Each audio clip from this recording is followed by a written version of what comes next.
ఆరోగ్యంతో కూడిన క్రమశిక్షణను బాడీఫ్లెక్స్ slim zone ద్వారా నేర్చుకున్నానని నగరపాలక సంస్థ కోఆప్షన్ సభ్యులు ఎస్ఎంఆర్ పెదబాబు అన్నారు.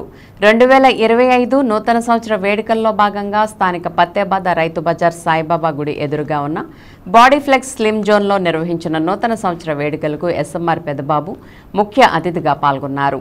ఈ సందర్భంగా ఆయన మాట్లాడుతూ ప్రజాసేవ చేయడం అనేక రకాలుగా ఉంటుందని అన్నారు.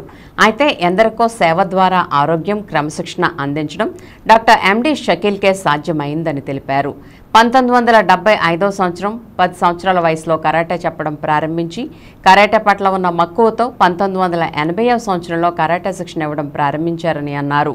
సుమారు 45 సంవత్సరాలుగా ఇప్పటికీ దాదాపు 2,25,000 మంది విద్యార్థులు షకీల్ వద్ద శిక్షణ పొందడం గర్వించదగ్గ విషయమని ఎస్ఎంఆర్ పెదబాబు చెప్పారు. డాక్టర్ ఎండి షకీల్ అహ్మద్కు తోడుగా వారి భార్య ఫైజ్ సుల్తాన్ యోగా విద్యలో అసిస్టెంట్ ప్రొఫెసర్ కావడంతో 2010 సంవత్సరంలో బాడీఫ్లెక్స్ యోగా జోన్ ప్రారంభించి అనేక మందికి మానసిక మరియు శారీరక దృఢత్వానికి దోహదపడేలా కృషి చేశారని ఎస్ఎంఆర్ పెదబాబు షకీల్ దంపతులను కొనియాడారు. అంతేకాకుండా 2023 సంవత్సరంలో Asia international culture research academy వారు వీరి సేవలను గుర్తించి గౌరవప్రదమైన డాక్టరేట్ అందించారని అన్నారు. తాను కూడా ప్రతిరోజు ఈ సెంటర్కి వచ్చి యోగా జిమ్ చేస్తుంటానని, అయితే ఆరోగ్యం కోసం వచ్చిన తాను ఉదయమే లేచే సమయానికి క్లాసుకి రావడం, ఒకరోజు క్లాసుకి రాకపోయినట్లయితే ఆ రోజంతా అనీజీగా ఉన్నట్లు అనిపించడం జరుగుతుందని, దీంతో ప్రతిరోజు సమయానికి క్లాసుకు వచ్చే క్రమశిక్షణతో పాటు దినచర్యల్లో కూడా క్రమశిక్షణ నేర్చుకున్నానని ఎస్ఎంఆర్ పెదబాబు అన్నారు. ముఖ్య అతిథిగా విచ్చేసిన ఎస్ఎంఆర్ పెదబాబును తొలుత డాక్టర్ షకీల్ సాల్వా కప్పి మెమెంటో ఇచ్చి ఘనంగా సత్కరించారు. ఈ కార్యక్రమంలో డాక్టర్ మహమ్మద్ ఇమ్నానుల్లా శిక్షణ పొందుతున్న 150 మందికి పైగా ఈ కార్యక్రమంలో పాల్గొన్నారు. ప్రజలందరూ కూడా ఆరోగ్యంగా ఉండాలి, వాళ్ళ జీవన శైలి బాగుండాలి, వాళ్ళు క్రమశిక్షణగా వాళ్ళ యాటిట్యూడ్ ఉంటుందని చెప్పేసి మరి చేస్తూ ఉంటున్నారు. మరి దీనికి నేను కూడా ప్రతిరోజు 5:15 వచ్చి 6:10, 6:05 వరకు కూడా నేను కూడా ఇక్కడ క్లాస్లో 2 years నుంచి అటెండ్ అవుతున్నాను. మరి ఇదివరకు నేను మామూలుగా అయితే 7:30, 8 అట్లా లేస్తూ ఉంటాం కదా, అలా లేచి ఏదో నేను చేస్తూ ఉంటే ఏదో లేచాము, పని చేసుకున్నాము, వెళ్ళాము, ఏదో మన పని మనకు అయిపోతూ ఉండేది. ఇప్పుడు నేను ఉదయం 4:30కి అలారం పెట్టుకుంటాను. ఇక్కడికి వచ్చేపాటికి కరెక్ట్గా 2-3 minutes తేడాలో 5:15కి వచ్చేస్తాను నేను ఇక్కడికి.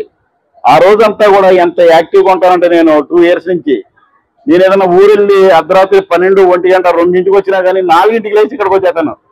ఆ నైట్ నేను రాకపోతే కనుక ఆ రోజు సెలవు ఉంటుందేమో కానీ నేను తెల్లారగట్ట 2ంటికి ఏలూరు వచ్చినా కానీ 4:30కి లేచి ఇక్కడ క్లాస్కి వస్తున్నా. ఇక్కడ క్లాస్కి రావడం వల్ల అసలు ఎంత యాక్టివ్గా ఉంటున్నామంటే నేను ఉంటున్నాను. ఎస్పెషల్లీ ఆ రోజంతా కూడా నేను చేయవలసిన కార్యక్రమాలన్నీ కూడా చక్కగా నిర్వహిస్తూ, మరి అట్లాగే నా వ్యాపారం కానివ్వండి, అట్లాగే నా మిస్సెస్ మేయర్ మీ అందరికీ తెలిసిన విషయమే, మరి మున్సిపల్ వ్యవహారాలు చూసుకుంటూ ఉంటాను. పట్టు వదలలేదు మా ఫాదర్ కూడా నువ్వు ఏం చేయాలో నువ్వు చేయాలి. మరి యాక్చువల్గా టొబాకో బిజినెస్ అయినా నేను ఆ ఫీల్డ్లో వెళ్ళలేదు. అక్కడ నుండి కొన్ని చిన్న చిన్న ఊళ్ళో కూడా పెట్టాను, జస్ట్ లైక్ తెందులూరు, భీమడోలు, అలాగే ప్రతి చిన్న చిన్న ఊళ్ళో కూడా కరాటే క్లాసెస్ పెట్టడం జరిగింది. ఆ తర్వాత నేను కొన్నాళ్ళు ఇన్స్టిట్యూట్ ట్రైనింగ్ అయిన తర్వాత ఏం బాగా అయిపోద్ది ఫిట్నెస్ సెంటర్ పెట్టాలని చెప్పి నేను మేడం ఆలోచించుకొని 2004లో బాడీఫ్లెక్స్ పెట్టాను.